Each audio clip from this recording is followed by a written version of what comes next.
High School DxD is a story-driven hentai anime that tells the tale of an abnormally perverted teenage boy who's murdered by his girlfriend and then reincarnated as a slave for a really hot demon lady, all while the viewer is constantly reminded with every flash of ass and boobs that they are still lonely and need to step outside and touch some grass. While that synopsis may sound hard to believe, I am telling the truth. The incorrectness of this summary has not started yet. Now, before you click off this video and make further assumptions about my anime viewing habits, allow me to elaborate and hopefully dig myself out of the hole I've created. Our scene opens with three guys staring longingly into the sky thinking about female human anatomy. Roughly a minute into episode 1 is the first of many times you'll wonder to yourself why exactly you've started this series. But deep down we all know it's already too late to venture away from your destiny to complete this series. It doesn't take long after that for the first pair of naked breasts to make their on-screen appearance. In fact, it was so quick on my initial watch through, I had to wonder to myself if I had accidentally entered the wrong website. But alas, this is no low-budget hentai we are talking about. It's a high-quality anime rich with character development and an exceptional plot. Yes, it does have one. We'll get there eventually. You know, I was so distracted I forgot to mention this is our main character. He's alright, I guess. Currently, he's being overseen by this girl, who happens to be the first character introduced that isn't fundamentally underdeveloped in the brain category. For reasons unknown, she has interest in him. I'm not sure what she sees exactly, but I am but a watcher. By some twist of fate, our introduction to Rias takes place while she's getting ready to have a shower. That just so happens to be conveniently off the main room where people would gather. And this just so happens to be the room she decides to always get undressed in. This arises many questions from me, but unsurprisingly, I will never receive answers for them. While I was busy censoring half the screen for the spontaneous shower sequence in order to avoid getting the big red band hammer of death from YouTube, Issei is approached by a lovely girl asking to be his girlfriend. Instead of thinking to himself, why the fuck would anyone want to be within 5 meters of his ass, he accepts the offer with no thought to the high probability that she is a KGB operative sent to infiltrate the country and stand by as a sleeper agent. Or maybe she's just a third-rate angel from the fallen heavens. We'll get to that later. To no surprise, after a cutesy montage and an extremely uncomfortable transformation sequence, Issei is impaled by a strange magical rod. Let me rephrase. As he lies on the ground slowly dying, the red-haired ginger lady shows up, fully clothed this time, I may add, and decides to enslave the half-dead corpse lying before her eyes. The following morning, Issei wakes up thinking it was all but a dream. However, as he sits there in a dark bedroom with two other men watching a very, very weird erotica, like I'm talking exceptionally weird, he realizes something's not quite right and goes back to the scene of the crime, only to get impaled by a strange man's magical rod. He's pulling his cock out! Again, that came out wrong. Rias eventually shows up to save his ass once again, and the next morning he wakes up coming to the realization after being face to face with Tatooine's twin sons that this is no dream, and he is indeed the slave of a ginger demon lady, further supporting the experimental hypothesis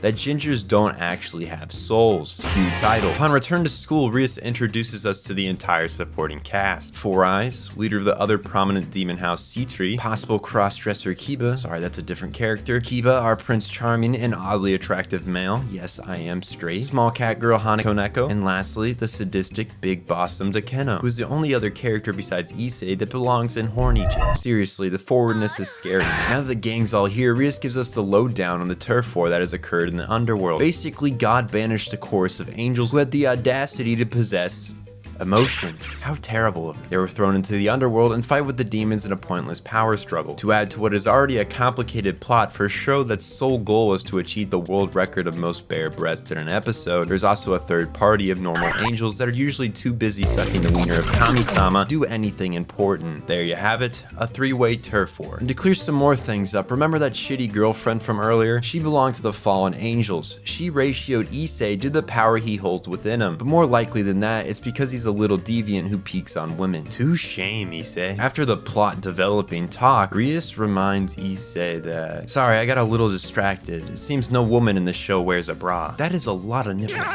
Okay, Rias sends Issei out to do some devil worship magic with some other clients, and by devil worship magic, I mean arguably the best run of a manga series and cross-dress. Seems legit. On Issei's way home, it seems another individual has the desire to impale him with the strange magical rod, but this time he's able to ward ward them off by somehow unintentionally blowing her clothes off. He reports these new events to his master and goes home to reflect on his new life of servitude he has found himself thrown into. The following day, Devil Boy makes friends with a nun. Some friendship. Rias tells him to stay away from nuns cause, you know, they're demons. But thanks to Issei's extremely odd luck, he's thrown into the midst of an exorcism that ends with this psychotic priest attempting to violate the nun lady. Yeah, the Grimoire house once again comes to Issei's aid and he is saved from this scenario. Almost like fate has destined it, the next day Issei once more runs into the nun, only this time the cutesy montage doesn't end with Issei being impaled by a long magical rod formed out of thin air. Actually, never mind, that does happen. More importantly, the nun is taken hostage by her shitty coworkers who plan to crucify her. Issei attempts to save the nun, but once again, strange rods. Gotta watch out for those. At the Grimoire household, Issei obtains the assistance of Prince Charming and Neko-chan in a covert mission to take down the KGB sleeper agents about to be unleashed in southern Japan. They're going to rescue the nun. Sadly, Squad Issei is too late to the little powwow going on in the basement of some old church, and as punishment, they suck the nun dry and gain control over her magical rings. I feel like I've heard a plot like this before. Shit doesn't stop there though, and for some godforsaken reason, the director of the show thought that now was the best time to flash a titty at us. What? Whoa dude, she's fucking dying over here. I'm trying to immerse myself into this wonder of a story, but God has decided that this moment in time is the best for a wardrobe malfunction. Let's just keep going. Issei and the harpy of a girlfriend engage in an emotional battle that highlights the true strength within oneself. But for most of it, I can't stop laughing because they won't cover up Asia's titty. There's gotta be a code for something like this. Issei, be a good boy and cover it up, please. Once the harpy's defeated, Rias steps in and absolutely annihilates that stupid bitch. Hajia is resurrected as a bishop for the Grimoire household, and Issei learns that his inner strength comes from the Red Dragon, a deity said to be so strong it can kill God. With all our problems solved, the little devil group heads home. End story. Well, in this story, we're only halfway through season 1. I hope you're enjoying this intellectual wonder of a series. But before we go any further, I should probably explain the whole chess piece mechanic in the show. Basically, Rias is the king of their household, and to make her members demons, she uses these pieces to give them power and allow them to use their sacred gears, which is pretty similar to Kekkai Genkai and Naruto. I don't know if anyone understood that. It's their unique power. So for example, the woman with big knockers is the queen. Prince Charming over here is a knight, and Issei a pawn. Is it a little much for a show that's driving concept is using nudity as a shock factor? I mean, yeah, but come on, it's kind of cool, isn't it? Now up next is something like a typical shonen training arc, but with a lot more post-production censorship on my part for the sake of not getting community guideline violations. Please YouTube, I am doing my best here. We are gifted with a very below-the-waist focused tennis match, a dodgeball game with the capability of blowing women's clothes off, yes really, and a slime whose sole purpose is dissolving women's clothes. Nothing should surprise you at this point. In the following episode, it becomes apparent that the sheer amount of sexual situations that Issei is thrown into is in fact not malicious, but entirely coincidental, as not only is there randomly a girl in his shower, but upon returning to his room to banish his inner desires, he's visited by a different girl, surprise it's his master, who wants him to take her V-card. It turns out that Rias is having an arranged marriage and was looking for an out. Not only is Issei a bit pissed off about this due to his kind heart, but he's also a bit jealous of this dude's polygamy relationship with his servants. I just don't. The only way out of the arranged marriage is to win a raiding game, which is really just a search and destroy match between opposing houses. After getting bothered by a tiny girl, Issei goes into rigorous training mode before the big match against the Phoenix house. During training, he undergoes a harsh withdrawal from lack of randomly occurring nudity. Yeah, that's a lie and you know it. We also get a little tease of what the power of the Red Dragon is truly capable of. And with that, the training arc comes to a close, and we are launched into a battle that would decide the fate of these two households. On the proving grounds, Issei shows himself to be especially useful with his new very fitting power to strip any woman of their dignity and their clothes. He and Koneko reconvene with the dirty sadistic who is currently having a bit too much fun. Not long after, Neko-chan gets fucking obliterated and the battle of the queens is brewing in our midst. In one corner, we have Akeno, the scarily sexual woman who most likely has even scarier back problems. Damn, those things are large. In the other corner, we have this lovely queen that has, for reasons unknown, devoted herself to this worthless sack of shit. Who will win?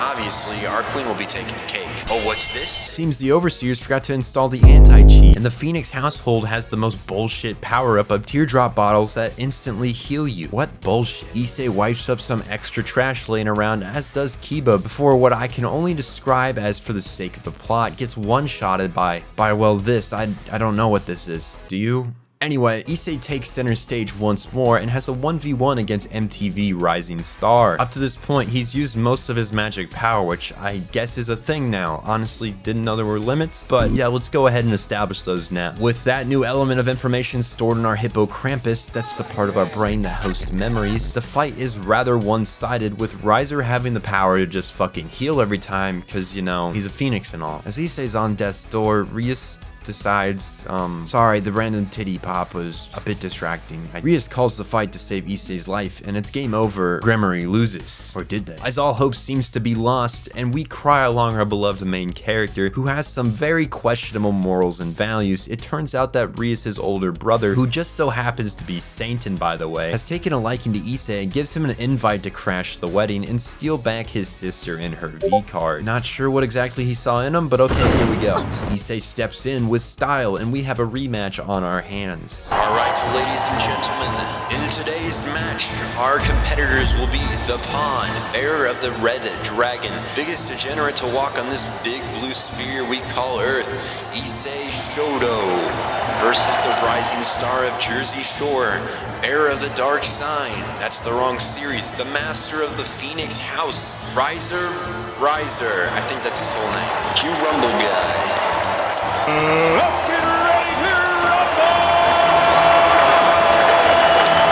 While the battle at first sight may seem unwinnable for Issei, with the help of the dragon residing in his puny little body, as well as a crucifix and holy water he got off Agia, he's able to pull out the dub as the orchestra, who I only hope knows nothing about this show's existence, ramps up the tensity with finely chosen pitches and tempos as he lands the final blow, and Rias is freed from her potential suitor's grasp. Issei flies off on a griffin, which I guess does exist in this universe, and he shares an intimate kiss with the ginger lady as they fly across the moon. With this fairy tale shot, season 1 comes to a close, and they all live happily ever after.